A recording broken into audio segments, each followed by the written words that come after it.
ನೋಡಿ, ನಾನು ಅನ್ಕೊಂಡು ಸ್ವಾಮೀಜಿಗಳನ್ನು ಸಮಾಜ ಸುಧಾರಣೆ ಧರ್ಮ ಪ್ರಚಾರ ಮಾಡ್ತಕ್ಕಂಥದ್ದಕ್ಕೆ ಸೀಮಿತವಾಗಿರ್ಬೇಕು.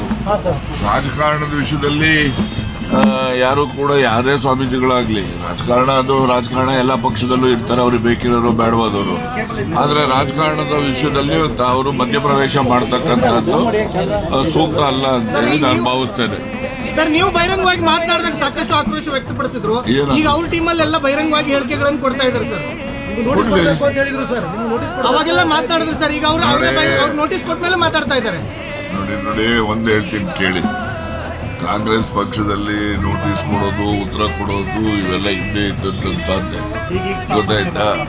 ಸೊ ಹೀಗಾಗಿ ಇವೆಲ್ಲ ರಾಜಕಾರಣ ಅಂತಕ್ಕಂಥದ್ದು ನಿರಂತರವಾಗಿ ನಡೀತಕ್ಕಂಥ ಒಂದು ಕ್ರಿಯೆ, ಗೊತ್ತಾಯ್ತಾ? ಅದರಿಂದ ಅದು ನಡೆಯುತ್ತೆ. ಯಾವ್ಯಾವ ಸಂದರ್ಭಕ್ಕೆ ಆ ನಡವಳಿಕೆಗೆ ತಕ್ಕಂತೆ ಕ್ರಮಗಳು ಏನೇನು ಆಗ್ತವೆ ಅವೆಲ್ಲ ಆಗ್ತವೆ.